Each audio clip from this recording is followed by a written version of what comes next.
जोबोद मोजां आङो उदालगुरि जिल्ला दुलाराय बर' फरायसा आफाद आरो डिमाकुसि आन्चलिक दुलाराय बर' फरायसा आफादखौ साबायखर बावदों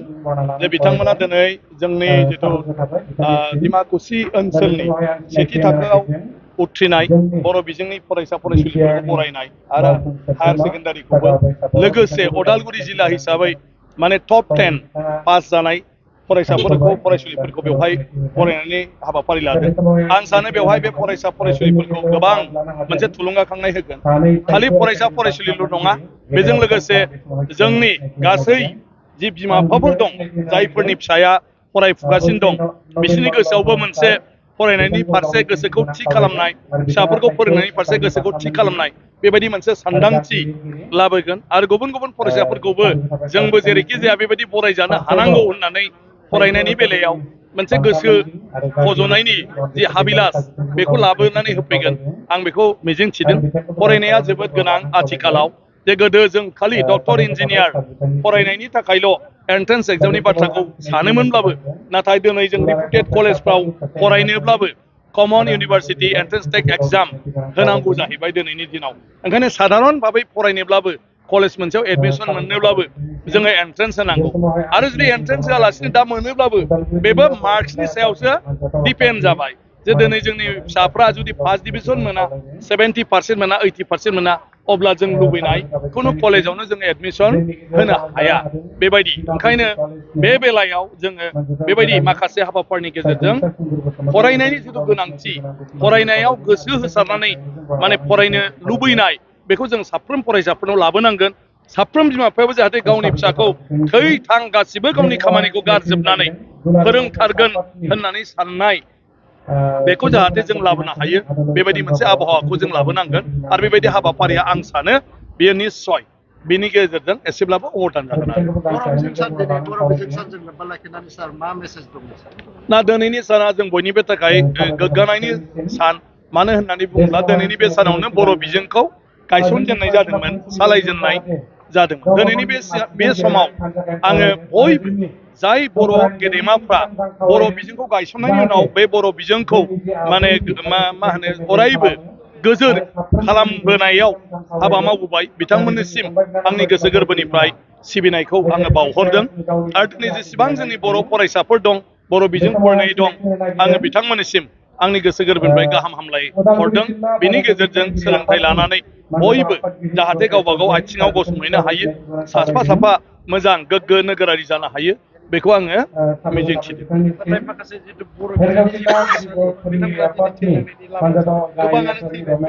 ना जों बाराद्राय बाथ्राफोरखौ कमन लानो नाङा जों जायगा लायै जायगा गावबा गाव इनिसियेटिभ लानांगोन जोंहा बर' थुनलाइ आफाद दं जोंहा बर' फरायसा आफाद दं आरो बेबायदिनो बर'आव बायदिसिना माने बिथिङाव खामानि मावग्रा आफादफोर दं जेराव धोरोमारिबो आफादबो दङ ओंखायनो जाय जायगायाव फरायसालिनि हालोदा बेबायदि जादों बे जायगायाव थानाय सुबुंफ्रा जों माब्रैबा बे फरायसालिखौ फोथांनानै लाखिनो हायो बियो बिमा बिफानि कनसियास गैयैयाव जादों ना फोरोंगिरि गैयैयाव जादों ना इडुकेसना क्वालिटि गैयैनि थाखाय मानसिफ्रा बेवहाय हराखै ना न' बां गैयैनि थाखाय बिदि जादों मा जाहोना बे जाहोनखौ जोङो दिहुननानै जोङो लकेलि बेखौ जों दायथ' लानांगौ गावनि बे मा होनो फरायसालिखौ फोथांनानै लाखिनायनि बिनि उनाव मा नांगौखौ जोङो सरकारनाव जों बिनांगौ सहायखौ मददखौ जों डिपार्टमेन्टनाव बिनांगौ नाथाय जेनेरेलि खोथाखौ बुंबाय थायोबा बिनि समाधान मालाबाबो जाया ओंखायनो जेराव बिदि जानो नागिरदों बेखौ जों खालामनांगौ आरो नोंथांमोनखौ खौरांगिरि हिसाबै खावलायदों नोंथांमोना जाय जायगायाव थाङाथों मानो जुदि बेफोरबायदि नुदोंबा स्कुल बिनि एड्रेस बिनि फोरोंगिरि गामिनि मानसि आरो बिसिनिफ्राय माखासे बे स्कुलनि जारिमिन बेखौ जुदि एसे फोसावोब्ला अब्ला बयनिबो नटिसाव गोलैगोन आरो अब्ला जोंबो जि मासियाव थानानै जों खामानि मावबाय थादों बेनिफ्राय जों मदद हरनो हागोन मैयासो रुंसारि जालांबाय सासे बर'नि गेदेमा आरो पलिटिकेल हिसाबै बिथां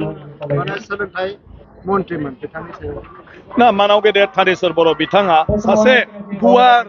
आरो अनसुला गोसोनि सुबुं आरो गाव समाजारि बिथाङा गोबां खामानि मावबोदों आरो बर' हारिनि बेलायावथ' बिथांखौ नागारनानै जों जेबो बाथ्राखौनो गोग्गायै बुंनो हाया जाय समाव बर' बिजों गायसननायनि मुखुब हाबामोन बे समाव मानाव गेदेर थानेस्वर बर' बिथांनि दैदेननायावनो बर'नि जिथु फराय बिजाब टेक्सट बुक बे टेक्सट बुकखौ माने माने दिहुननाय जादोंमोन आरो बेफ्राव गासैबो जे गणितखौ मेथामेटिक्सखौ बर'आव मा होनगोन सानखान्थि दाजाब दानख' राननाय बेफोरखौ मा बुंगोन बायदिसिना मेथामेटिकेल जि वर्ड्सफोर बेफोरखौ बिथांमोनहा दिहुनदोंमोन बिनि बाथ्राफोरखौ बिथांमोनहा दिहुनदोंमोन जे मेथ्सआव लेंगुवेजफ्रा बोरै जागोन थिग बिनि उनाव सुबुं आरो सोदोमस्रि ससियेल स्टाडिज दा बबेयावबा नोङो जुग्राफि भुमखौरां बबेयावबा नोङो माने मा जारिमिन नङा होमबा बेफोरो गासिबो जि सोदोबफोर आरो बे सोदोबखौल' नङा बे लेखाफोरखौ सुजुनाय बेवहाय माब्रै जोङो थिग खालामनांगौ बेफोरखौ मानव गेदेर थानेश्वर बर' बिथांनि दैदेननायावनो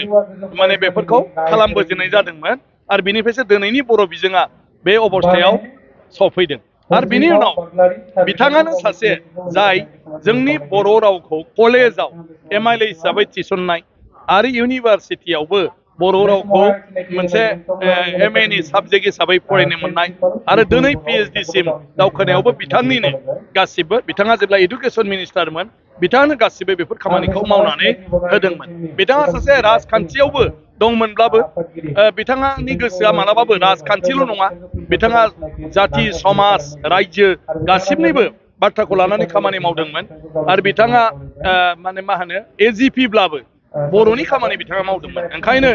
बर'फोरनि गेजेराव आं सानो जेसेबां बर' दैदेनगिरि दं बिनि बेलायाव थानेश्वर बर' बिथाङाबो सासे जोबोद गोख्रों आरो जोबोद जेरावबो रोंगौथि थानाय दैदेनगिरि जाय दैदेनगिरिनि थाखाय दिनै बर' राव बर' बिजों दिनै बे अबस्थायाव सफैदों ओंखायनो बिथांनिसिम आंनि गोसो गोरबोनि सिबिनायखौ आङो बावदों आरो आं बयखौबो खावलायदों थानेश्वर बर' मानव गेदेर बिथांबायदि सुबुंखौ जों अरायबो गोसोआव लाखिनांगौ आंनि मुङा बिरखां बसुमतारी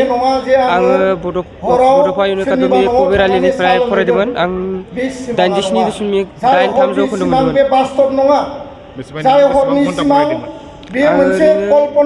8-9 घन्टा फरायदोंमोन आरो बास्तब सिमाङा जाबाय नोंनि सानाव नुनाय नोंनि जिउआव नुनाय बेखायनो सिमां आरो जिउनि नोंनि थांखि एम इन लाइफ आंनि न'खराव थानाय आदा बाजैमोना एकदम थुलुंगा होदोंमोन माने फरायनायाव मोजां फरायनो थिनदोंमोन बेखौनो लानानै आं मोजां फरायदोंमोन आं इयुनाव डक्टर जानो सानदों नीट एग्जाम होनांगोन एडमिसनखौ टंला अरुणोदयाव लाबाय जोङो सानफ्रोमबो नुयो मायबा कारनाव जानो हायाखै नोङो बेंकनि अफिसार जागोन 85.6 प्राइमारि UN एकाडेमि टांला जिउआव जे जोंनि थांखिखौ कनभार्ट खालामगोन जोंनि सिमाङा आरो बेखायनो बुंदों जे फिसा सिमां नुनाया पाप आरो जायफोरा सिमां नङा बे फरायसा फरायसुलिया जिउआव बबेखौ लानानै होसोगोन माखौ लानानै होसोगोन बे बाथ्राफोरखौ जोंहा साननो थाखाय दिनैसिमबो माने जोंनि फरायसा फरायसुलिया सानो आङो गोरिब गुन्द्रानि गथ' आंनि न'खराव जेबो गैया आंनि आइ आफाया साधारन आबादारि मारै जोंखौ सिमां नुहोगोन आं बोरै गिदिर जागोन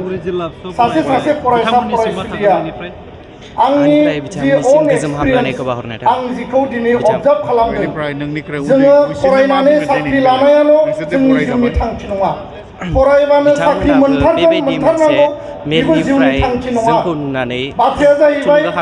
जे बियो मोनसेजों मोनसे सोनारलायो